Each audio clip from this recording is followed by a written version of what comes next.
এসে গেছি আবার একটা ভিডিও নিয়ে। তো সকালে কি কি রান্না করলাম সেটা তোমাদের সাথে শেয়ার করলাম। এখন বর্তমানে আমি কি কি রান্না করছি, এখন রান্না করছিলাম এই ডিমের ঝোল আর মুড়িঘণ্ট, মাছের মাথা দিয়ে আলু দিয়ে মুড়িঘণ্ট। আর তোমাদের সাথে শেয়ার করি, চলো।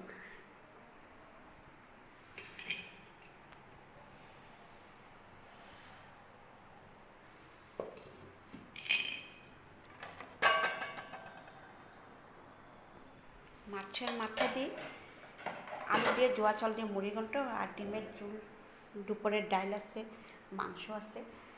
তো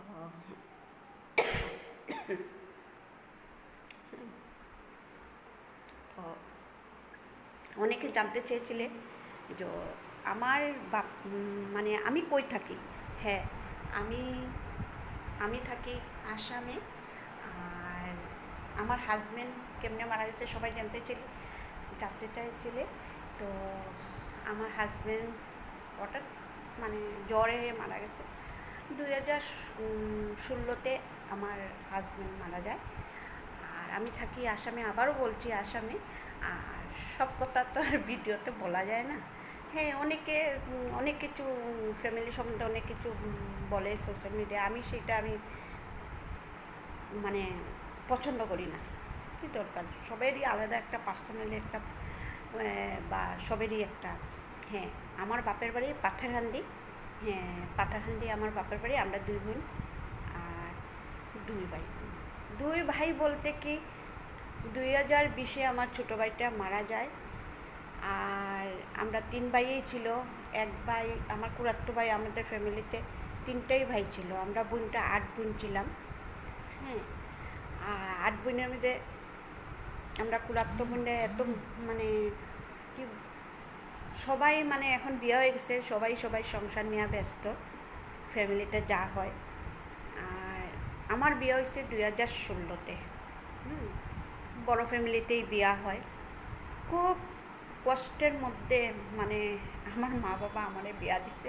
মা বাবা বলতে হ্যাঁ, আমার পিসাপিসির ছেলে মেয়ে নাই, আমার পিসাপিসি আমারে বিয়া দিছে। মা বাবা ছিল মানে আমার মা বহুত কষ্ট করে মানে আমাদেরকে মানে কি, এগুলি মানে বললে অনেক কথা, একদিন আমি তোমাদের সাথে শেয়ার করব। তো আমার বাপের বাড়ি আমার ছোটো ভাইটা গ্র্যাজুয়েট স্কুলের হেডমাস্টার ছিল, মধুসূদন চক্রবর্তী। যারা শিলচর বা পাথারকান্দি আমার ভিডিওটা যারা দেখো তারা নিশ্চয় জানবে। আমার ছোটো ভাইয়ের নাম বিশ্বজিৎ চক্রবর্তী। হঠাৎ করে আমার এই নভেম্বর মাসটা আসলে না ভীষণ খারাপ লাগে যে আজকে নভেম্বরের 6 তারিখ। এই নভেম্বরের 6 তারিখে আমার ভাই ঠিক ছিল। নভেম্বরের 22 তারিখে আমার ভাই আমার ছেলেরে ফোন করে আমারে নিয়ে যায়। নভেম্বরের 25 তারিখ আমার ভাইটা মারা যায়। আমার মা বহুত কষ্টের মধ্যে একটু সুখের আলো দেখছিল, সেটাও ভগবান কাইরা নিল। আমি কী আমার জার্নিটাও বহুত কষ্টের। তো ঠিক আছে, এগুলি সোশ্যাল মিডিয়া বলাটাও ঠিক না। হ্যাঁ, ভগবান সর্বসুখ দেয় না। সর্বসুখ দিলে মানুষ ভগবানের নাম নেওয়াই ভুলে যাবে। হ্যাঁ, দুঃখের মধ্যে সুখ, সুখের মধ্যে দুঃখ। তো এটাই যে অনেক দিদিভাই আমাকে তুমি কই থাকো, তোমার বাড়ি কোথায়, তোমার নাম কি, তোমার হাজব্যান্ড কীভাবে মারা গেছে, সেইটাই আমি তোমাদের সাথে শেয়ার করলাম। তো একদিন লাইফে আসবো কি, আমি আসতে চাই কিন্তু আমার ইচ্ছা করে না লাইফে আসলে। অনেক প্রশ্ন, অনেক তো আমি সোশ্যাল মিডিয়ায় কাজ করবো করে আসি নাই গো। আমি ছোটোখাটো একটা রান্নার ভিডিও দিতাম। তো দেওয়ার পরে দেখি, যাই হোক, সবাই আমার ভিডিওটা দেখে পছন্দ করছে। সবাই আমার বললো শিবানীদি তুমি দাও।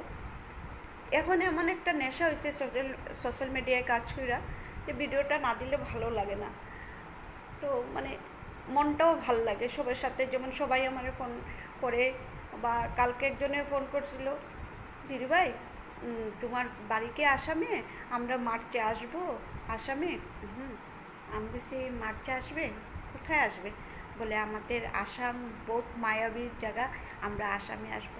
তোমার সাথে দেখা করবো। আমার না মনটা বহুত শান্তির, মানে যাই হোক, ওরা তো বলছে আমার সাথে দেখা করব। আমি যে কোথা থেকে আসছো, বলে আমরা যাদবপুর থেকে আসছি। ঠিক আছে, টাটা বন্ধুরা, রাখি। আমার সেইটাই আমার একটুকুই লাগে যে আজকে এর মধ্যে অনেক মানুষ সাথে পরিচয়, অনেক মানুষে অনেক কথা বলে যে তুমি এগিয়ে যাও, আমরা তোমার সাপোর্ট করছি, সেইটাই লাগে গো। আমার আর কিচ্ছু লাগে না জীবনে। অনেক আদর ভালোবাসা চেয়েছিলাম, বুঝছো। বাপের বাড়িতে বহুত কষ্ট কইরা বড় হয়েছি, স্বামীর কাছেও আইসা মানে অনেক কিছু দেখলাম।